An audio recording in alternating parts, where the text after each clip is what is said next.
Olá, buscadores. Este é o programa Investigações sobre Viver.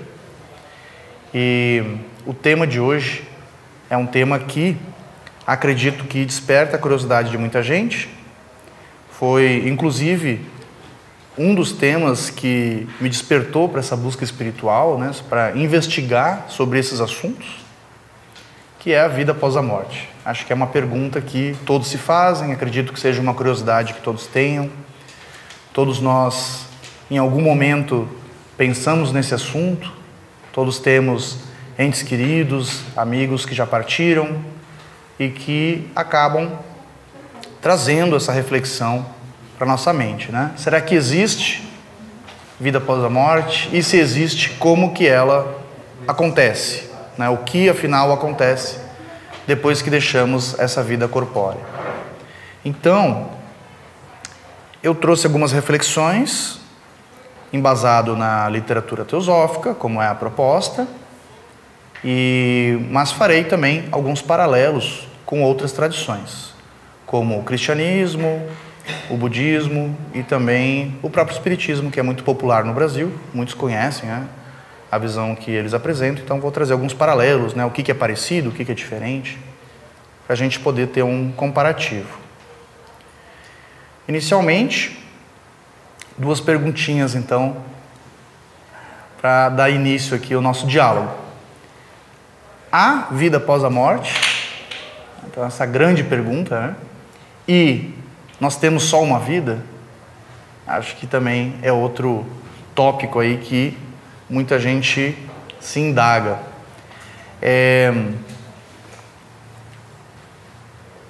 Na antiguidade existia um termo, existe, né, até hoje, claro, mas não é talvez tão salientado atualmente, o memento mori, né, que é pense sobre a sua morte.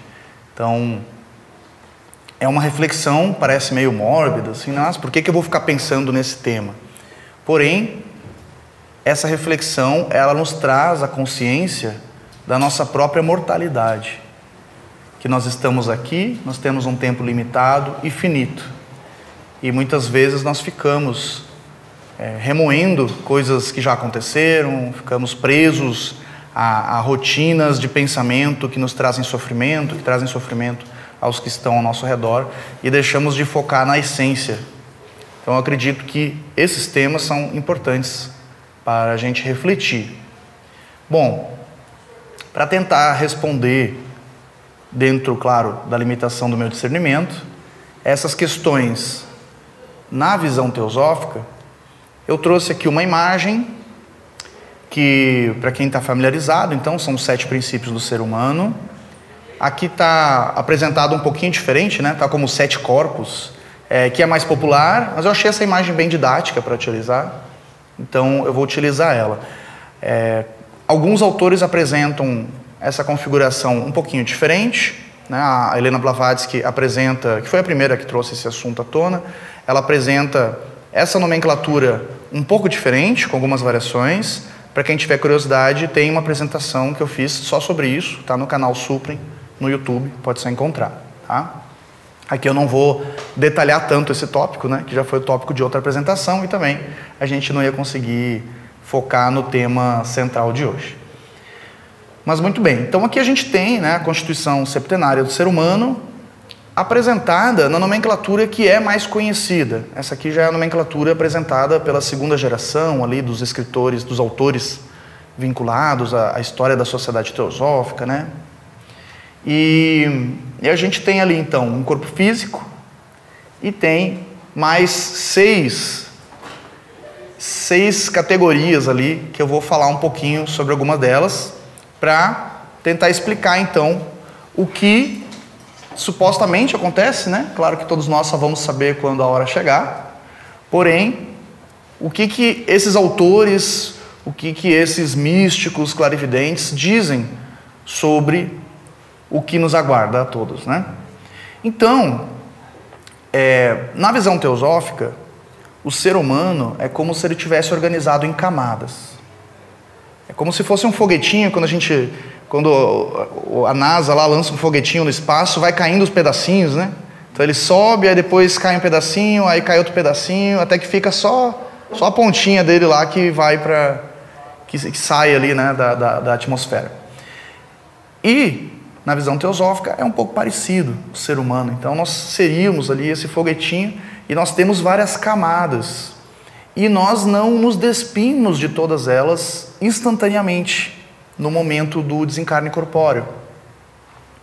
Então, nós teríamos o corpo físico, que é esse mais evidente, obviamente, que é quando ele para de funcionar, né? Quando nós perdemos o nosso calor, quando nós perdemos o nosso sopro divino, falando de uma maneira alegórica, né? E dentro das visões religiosas também, dizem que a gente foi criado do barro, né? Na visão cristã.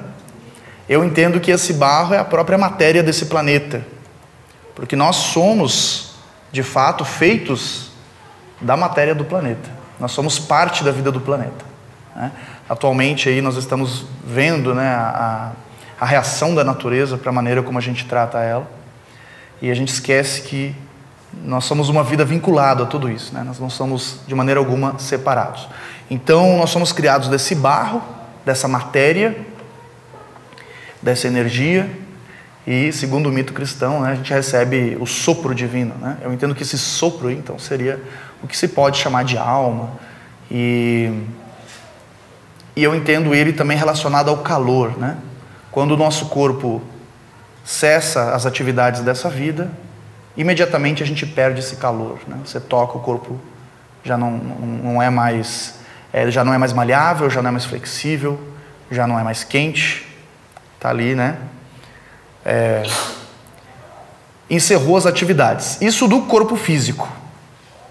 Porém, o que acontece com esses outros carinhas aqui dentro dessa visão? Então dizem, aí há variação de autor, né, de tradição, mas dizem que o nosso duplo etérico, que seria o mais próximo do corpo físico, né, seria o que faz o elo dos corpos sutis com o nosso corpo físico.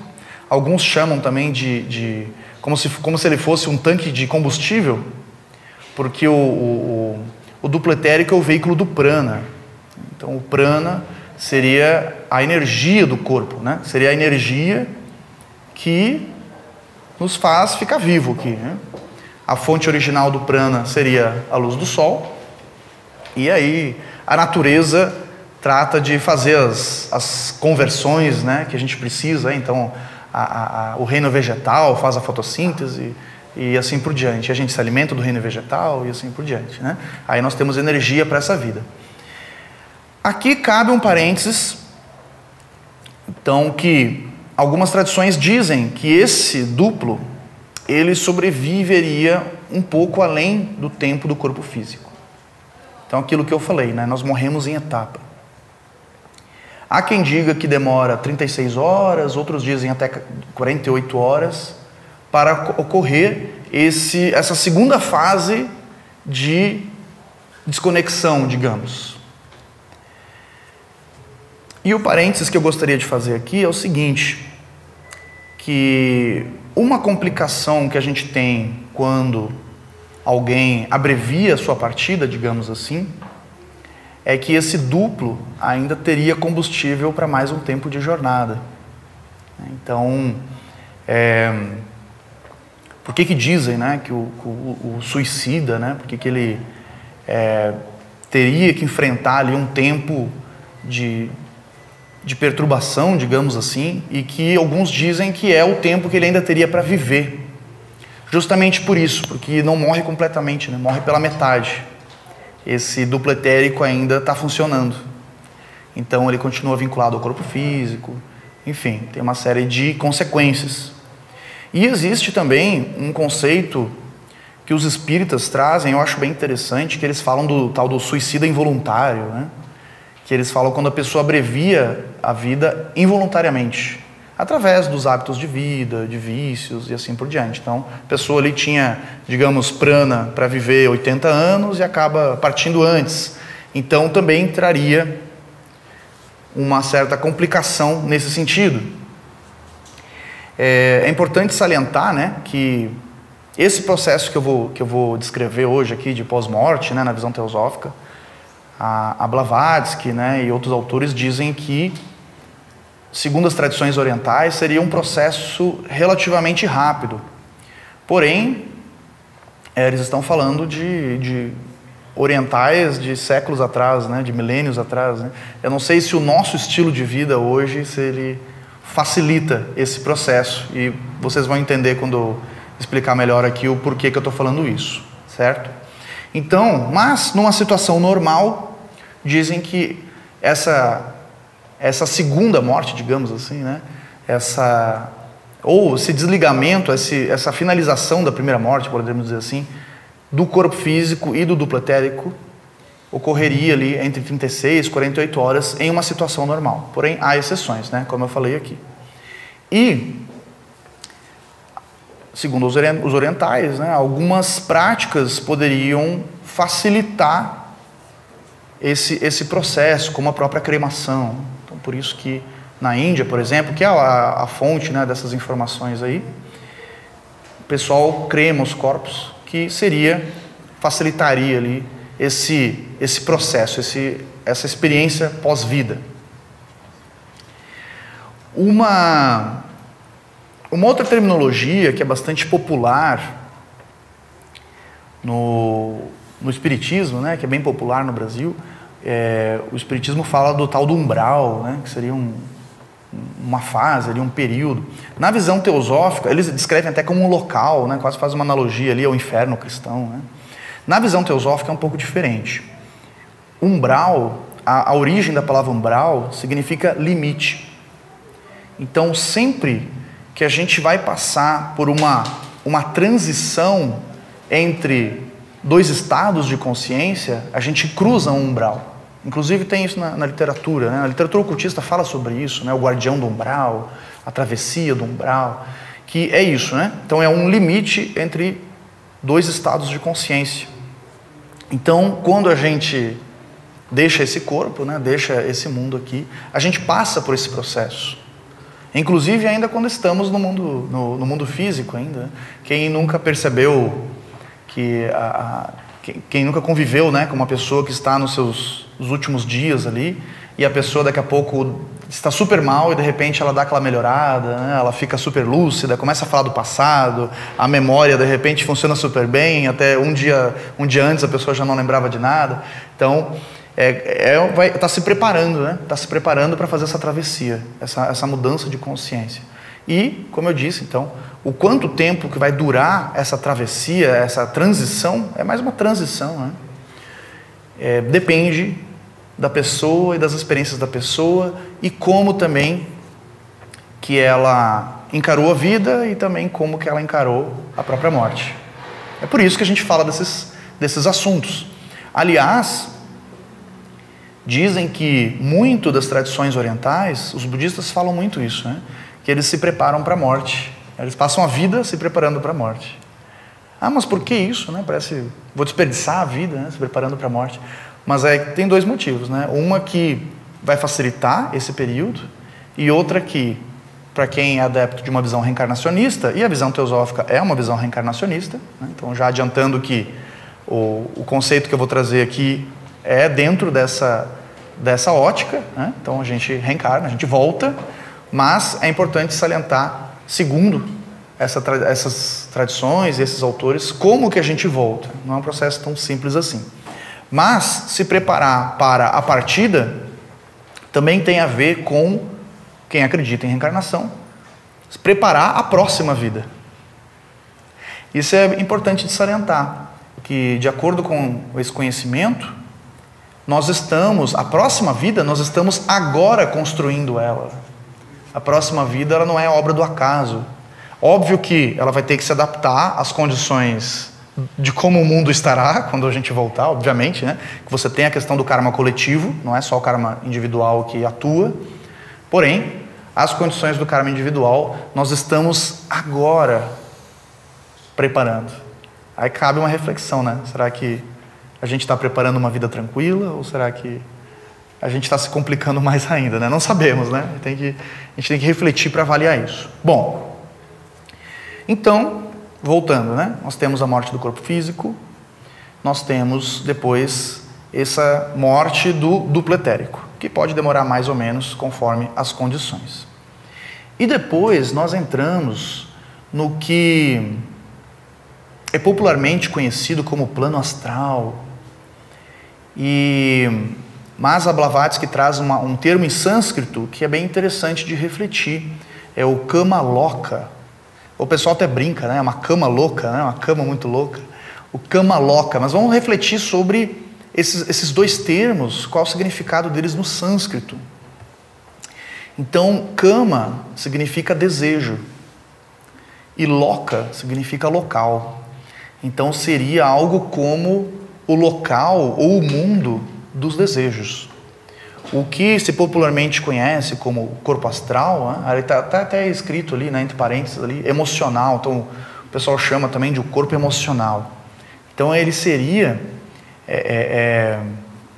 o Kama Rupa, né, a forma do desejo, né, esse veículo que todos nós carregamos, todos nós, eu costumo dizer, nós vivemos muito mais no nosso mundo emocional e intelectual do que no mundo físico. Isso mesmo enquanto estamos aqui vivendo encarnados, né? Por quê? Porque às vezes até esqueço que eu tenho um corpo físico, né? Geralmente a gente fica imerso nas nossas emoções e nos nossos pensamentos. A gente fica divagando o tempo todo. A gente até esquece que tem corpo físico. A gente lembra que a gente tem corpo físico quando bate o dedinho na quina, né? Que aí dói, aí a gente lembra, tem um corpo. Mas a gente fica ali, né? Divagando entre passado, futuro, projetando. Então, esse corpo emocional, ele está carregado da nossa vida. Ele está carregando ali todos os nossos apegos, todas as nossas emoções, os nossos gostos e desgostos. Por isso que, como eu disse, né, no budismo, eles passam a vida se preparando para a morte. Eles falam muito dessa questão do desapego, que é justamente para facilitar esse período posterior aí, que eles chamam, né, o bardo. O bardo seria esse período pós-morte, que tem a ver com como a gente viveu e também como a gente partiu. Eu uma vez passei por uma experiência, né, eu estava num voo e a gente pegou uma turbulência forte e ficamos 40 minutos no meio da turbulência e sem poder enxergar nada, e o pessoal já começou a ficar desesperado ao meu redor ali, começou a rezar, começou a chorar, né? E eu lembro, e agora, o que eu faço? Né? Eu pensei assim, né? Eu tava viajando sozinho, né? Eu pensei assim, agora o que eu vou fazer? Aí eu pensei, bom, se cair, né? Eu pensei assim, se acontecer alguma coisa... Aí eu lembrei da questão do que os budistas falam, né? É melhor eu estar tranquilo do que eu estar nervoso. Se for para acontecer agora, se eu estiver sereno, tranquilo, eu vou passar mais tranquilamente pelo bardo. E eu não tenho o que fazer, né, gente? É um avião... 800 metros de altura, a 1000 km por hora, não tem o que fazer, né? Não tem onde se agarrar, não tem nada, né? Então, aí naquele momento, né, eu foquei na respiração, fiz uma meditação, fechei os olhos, né, recitei algumas palavras, pensei até em tentar, de alguma maneira, tentar acalmar quem estava ao meu redor, ali, o pessoal estava muito nervoso, tinha gente de mais idade ali, tudo mais. Por sorte, aquele momento não era o momento, né? Mas isso serve de reflexão. Como que nós iremos encarar quando esse momento chegar? Vai chegar para todo mundo, então não tem muito como escapar e, segundo essas tradições, é melhor estar sereno do que estar angustiado, porque essa angústia a gente leva para a próxima vida e também atrapalha esse pós-vida, esse período do bardo. Bom, voltando a falar então do Kama Loka, ou mundo astral, se nós fôssemos fazer uma analogia com a tradição cristã, por exemplo, nós poderíamos dizer que é uma espécie de purgatório. Na tradição cristã você tem ali o purgatório, que ainda não é a nossa morada final.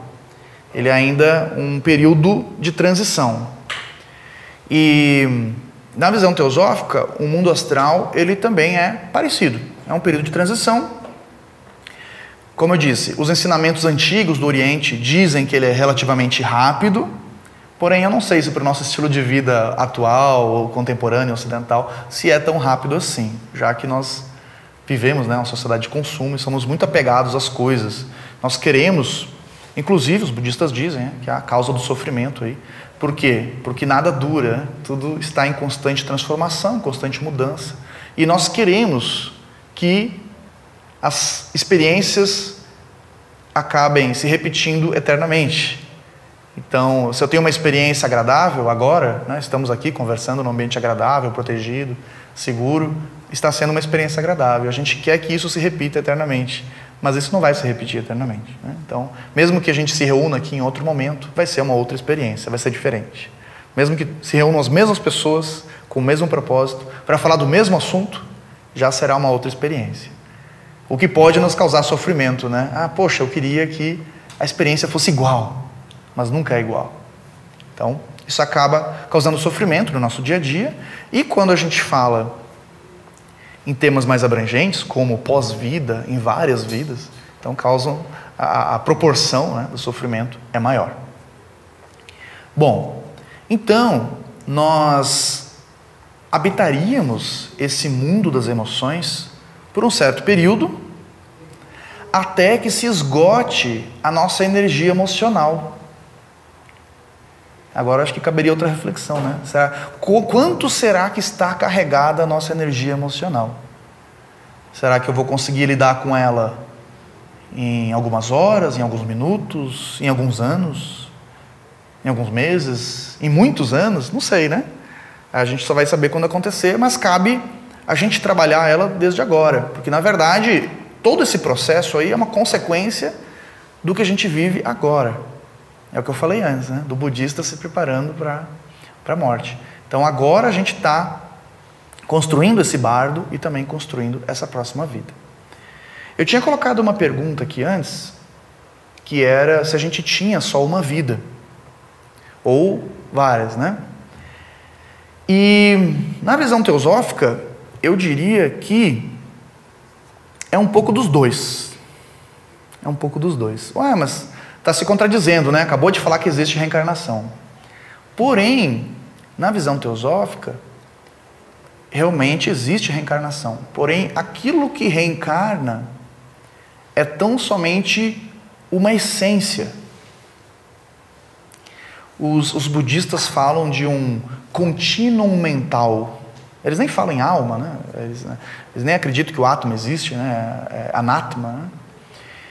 Eles falam desse tal de contínuo mental. Há uma continuidade.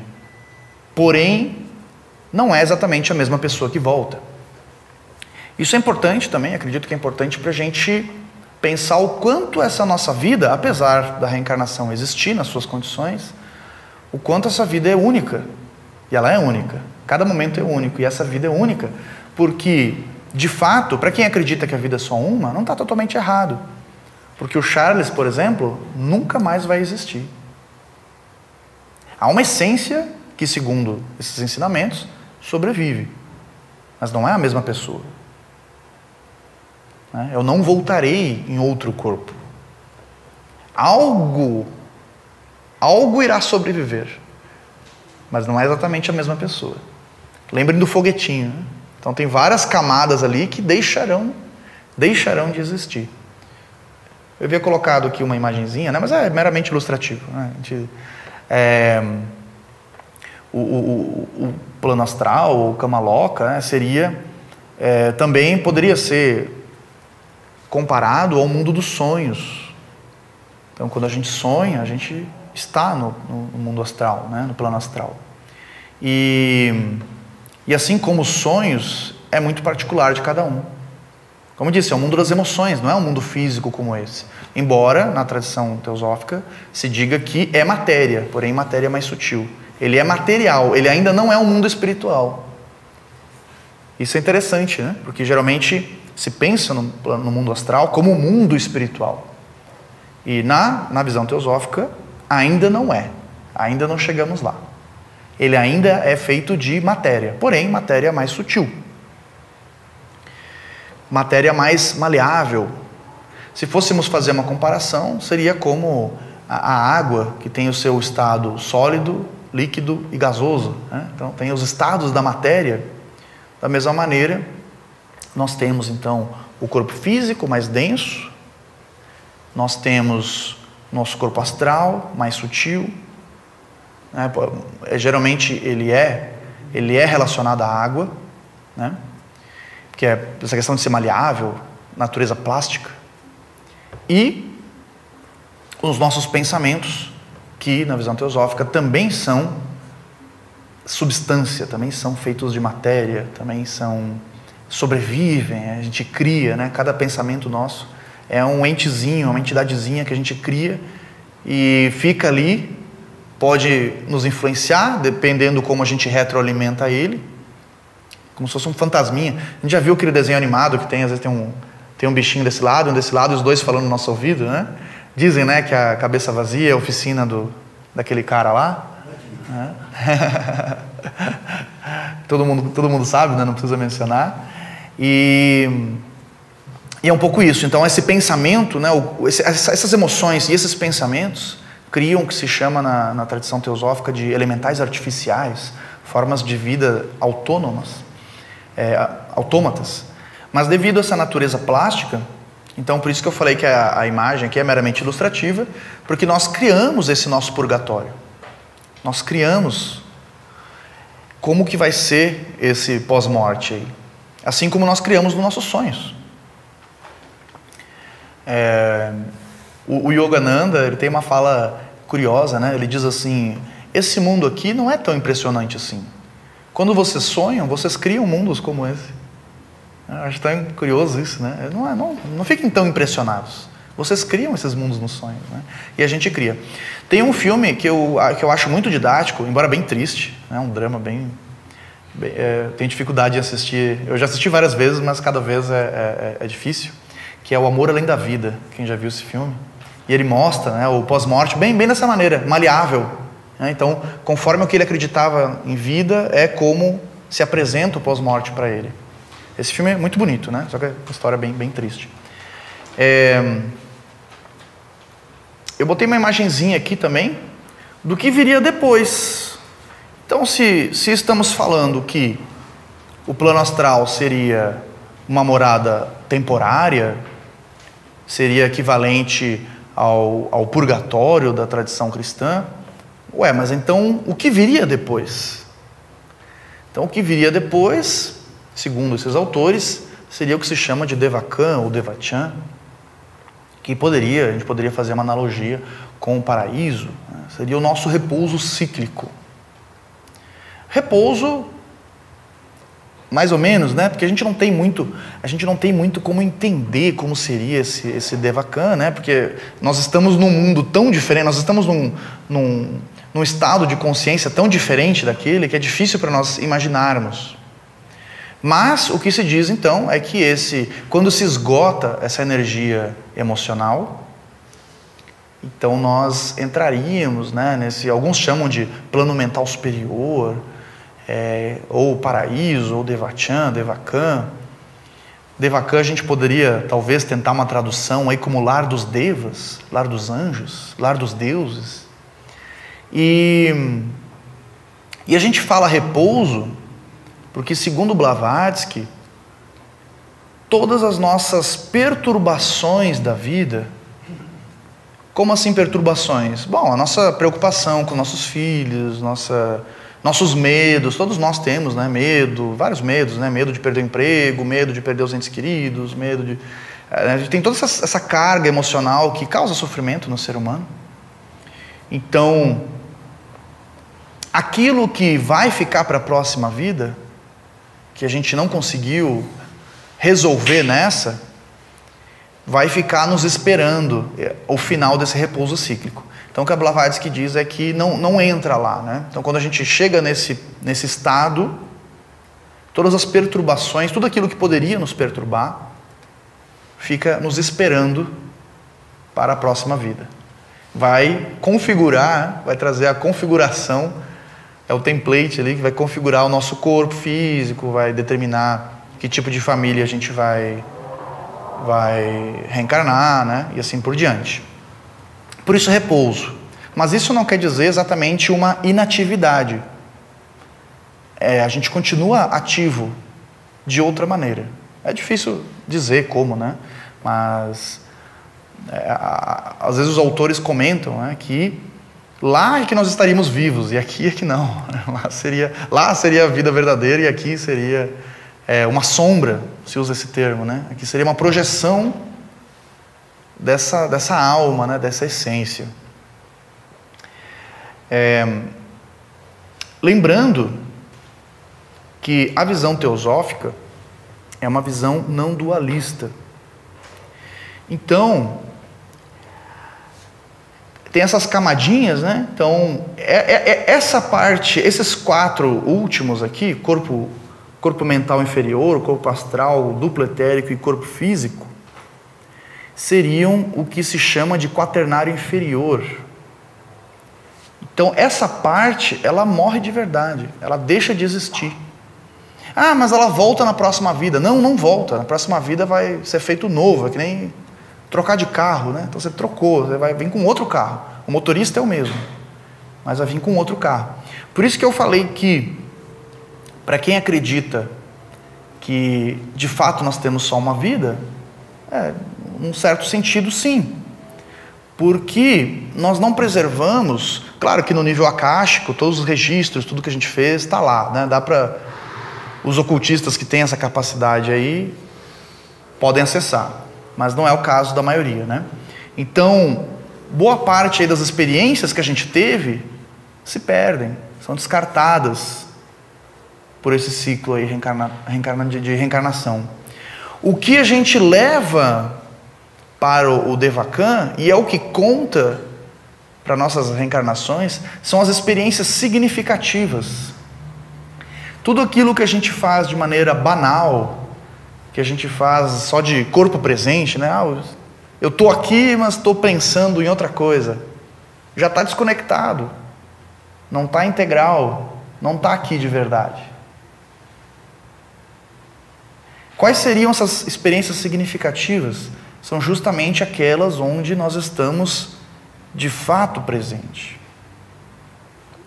E é por isso que dizem que a maioria da humanidade, para chegar ao fim do ciclo de reencarnações, para sair da roda do samsara, como dizem os budistas, que seria a libertação desse ciclo de vida, morte e sofrimento, leva muitos íons, muitas eras. Por quê? Porque o que conta são só essas experiências significativas. Mas então dá para acelerar esse processo, é só a gente ter mais experiências significativas. É só nós tornarmos, quando possível, é claro, né, todas as experiências significativas. Porque isso não quer dizer experiências grandes, né? Não quer dizer só casamento, batizado, não é isso. Mas de fato, quando a gente está realmente presente, quando as nossas emoções estão integradas ali com o nosso pensamento e com o que está ocorrendo, quando estamos vivendo o momento presente. Todos nós temos, né? Todos nós temos algum momento da nossa juventude, da nossa infância, que nos marcou. E às vezes é algo super banal, se a gente for descrever para alguém, né? A gente diz assim, eu não tenho muitas memórias da minha infância, mas eu lembro quando o meu pai me disse algo. E às vezes o pai nem lembra mais, foi uma coisa banal, corriqueira do dia a dia, mas por algum motivo aquilo marcou, aquilo ali foi uma experiência significativa.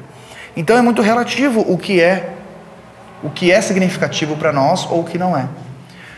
Eu acredito, eu entendo, que tem mais relação com o nosso estado interno do que de fato com o que está acontecendo externamente.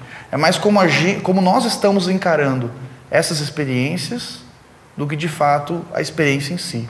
Ou ao menos assim eu entendo. Então, o que sobreviveria de uma vida a outra seria essa tríade superior, né? Esses 3 carinhas aí. Então, o que chamam, né, de mental superior, ou também alguns chamam, né, me fugiu o nome agora? Causal. Corpo causal, né? Corpo das causas. Que seria, né, onde ficam ali os registros kármicos, guardando ali para a próxima vida o que a gente ainda tem que experienciar. A gente tem o veículo búdico, alguns chamam de intuição, né? Veículo da intuição. Na terminologia teosófica se chama de intuição. Eu já vi estudantes de outras tradições indianas chamarem de inteligência, mas não seria essa nossa inteligência banal, né? Seria inteligência espiritual. E na visão teosófica, o Atma, aqui tem um gargalo, né, que é difícil da gente entender. Eu sempre acabo tocando nesse assunto em todas as apresentações, mas é que é muito importante da gente sempre refletir. A visão teosófica é não dualista. Então esse Atma aí, ao menos para Blavatsky, talvez outros autores deem a entender um pouco diferente, mas ao menos para Blavatsky, esse Atma não é individual, né? Esse Atma já é coletivo, né? Aí que é o gargalo, porque é difícil para a gente entender isso, né? Para nossa mente, nós nos vemos, nós nos entendemos como seres separados. Então é difícil a gente assimilar, a nossa mente assimilar. A nossa mente é finita. Blavatsky dizia que o finito não pode conceber o infinito, mas a gente tenta. Nós fazemos exercícios aí reflexivos para cada vez mais percebermos essa realidade, né? Cada vez mais tentarmos compreender essa realidade. Mas então, esse Atma aí já nem seria mais individual, né? Essa centelha que é coletiva, que é a mesma. É o meu Atma, o teu Atma, é tudo, né? É onipresente, de fato. Onisciente e onipresente. Então, isso é o que sobrevive, isso é o que sobra. Blavatsky também diz que esse período de repouso cíclico, que ele salva exceções, geralmente na média, né, ele é muito demorado. As exceções, segundo ela, seria quando é uma alma muito evoluída, que aí ela não precisa de tanto repouso cíclico e ela é mais útil e também ela está acelerando o seu desenvolvimento, né? Então, como eu dei a entender antes, a gente tem como acelerar esse processo. Então, não é exatamente a quantidade de reencarnações. É porque, geralmente, a maioria das nossas reencarnações a gente não aproveita muito. A gente passa a maioria do tempo nessas atividades, não as atividades em si, né? Mas numa postura de só estou de corpo presente, de banalidade, né? Vivendo um dia após o outro no automático. A gente entra no automático. A gente entra numa rotina de trabalho, e é isso, a gente vai para o trabalho e... Às vezes, já acontece com todo mundo, né?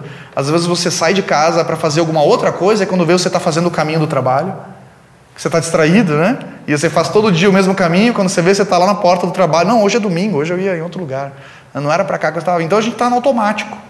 Tudo isso que a gente está no automático é como se nós, para o ciclo reencarnatório, é como se nós não tivéssemos vivido aquele momento ali. Ele foi desperdiçado, jogado fora. E pior ainda quando é só desperdiçado, ainda tudo bem, né? O dano não foi tão grande. O pior ainda é quando gera karma negativo, que é quando a gente causa algum tipo de sofrimento para outra pessoa, ou para nós mesmos, ou para o meio ambiente, para o planeta, né? A gente também gera karma disso, né? O planeta é um ser vivo. E aí a gente está acumulando dívidas, digamos, né? A gente está usando o cheque especial lá e a gente vai ter que reaver isso. Não sei se tem juros, não sei como é que funciona exatamente o sistema, mas, enfim, nos complicando. Então Blavatsky diz que, com as exceções de pessoas, de almas muito adiantadas, ou de almas que estão no início do ciclo, porque quando está no início do ciclo, ela diz que a gente precisa de muitas reencarnações, porque a gente não aproveita muito. É bem isso, né? Acaba tendo... A encarnação é meio desperdiçada, então tem que ter muitas reencarnações. Mas, tirando essas exceções, em situações normal, demora bastante tempo. Ela chega a falar em 1000 anos, 2000 anos. Eu acredito que, com a quantidade de seres humanos que a gente tem hoje, talvez tenha acelerado um pouco esse período, né? Porque a humanidade nunca teve 8 bilhões de pessoas, né? Dizem que o número de almas no planeta também é limitado. Alguns falam em 36 bilhões, né? Então, de 36 tem 8 vivendo no mundo aí, atualmente. Então, talvez isso possa dar uma acelerada, mas isso é uma conjectura, né? Nada sei sobre isso. Então, quando terminaria... Aqui também a imagem do Devakan, né? Também coloquei meramente ilustrativa, porque não tem muito como a gente saber como seria, mas, inclusive, se fala em Rupa e Arupa, né? Então, nós viveríamos agora, e também nos nossos sonhos, nós estaríamos, e também nesse período pós-morte aí, do Kamaloka, nós estaríamos no mundo da forma. Rupa, forma. As coisas têm forma, a gente vê, né? A gente toca, tem cores, são mundos sensoriais. E dizem que, então, essa tríade superior já seria arupa, né? Sem forma. Então, a gente ilustra aqui para a nossa imaginação trabalhar, mas o que seria algo sem forma? Não faço a mínima ideia, né? É muito difícil de escrever. Aí nós usamos símbolos, geralmente. Você usa uma mandala, né? Que nem está aqui na ilustração, né? O pessoal usa uma mandala, uma flor, um lótus, né? Não tem muito como representar. Nossa mente aí chega no seu limite aí, né? Mas então, depois desse período de repouso, ocorreria a tal da reencarnação. Então teria todo esse processo aí para acontecer. Então, recapitulando, né? Então a gente teria esses umbrais, que são vários umbrais, né? Cada vez que a gente muda de um estado de consciência para outro, morreu o corpo físico, vai passar por um umbral. Morreu o duplo etérico, vai passar por outro umbral. Então seriam esses períodos de transição. O duplo etérico ali, né? 36, 48 horas, mas porém depende das situações. Depois esse período do plano astral ou do purgatório, no sentido de ser algo transitório, que também varia muito. Então, se tudo correr bem, talvez um monge lá que foi cremado, talvez consiga em uma semana fechar essa conta, né? Mas não sei se no nosso caso vai ser tão fácil. Acredito que para a maioria não. E, inclusive, né, tem pessoas que passam muitos anos, né, nesse período aí, porque estão de fato muito apegados, né, enfim, quanto mais a gente tem, mais a gente se apega, né? Não só em coisas materiais, também em coisas materiais, mas também títulos, né? A gente se apega a tudo, né? Então, minha profissão, minha formação, como as pessoas me veem. A gente se apresenta aqui, né? Antes de começar a apresentação, diz, fulano, isso. Tudo bem, a gente fala para localizar a pessoa, né? De onde é que veio esse cabeludo aí, né? A gente coloca para localizar a pessoa. Não tem problema, pode usar. O problema é o quanto que a gente acaba se apegando a isso. Tudo isso vai nos complicar agora e depois. Porque a gente fala assim, mas isso é só depois que morrer. Não, mas complica agora, porque agora o apego gera sofrimento agora. E aqui é uma consequência, é uma continuidade do que a gente está fazendo agora. Então, esse pós-vida, acho que talvez esse seja o ponto central, ele é uma consequência de como nós vivemos e como nós nos preparamos ou não para isso. E não é algo desvinculado, né? Então, eu estou vivendo minha vida, depois vamos ver. Está diretamente relacionado. E a nossa próxima vida também. Nós estamos agora construindo ela. Esses são... tinha uma imagem de reencarnação. É meramente ilustrativa, né? Eu gosto dessa imagem, acho poética, né? Que a gente fica nesse ciclo. Uma outra chave que o pensamento oriental nos traz é essa visão da vida em ciclos. A nossa mente ocidental, ela foi treinada para ver as coisas de maneira linear, né? Início, meio e fim. E eu acho que é salutar para a gente tentar compreender o mundo, exercitar esse pensamento do cíclico, né? Então, não tem início, meio e fim. O que tem é uma continuidade. Sempre uma oitava acima.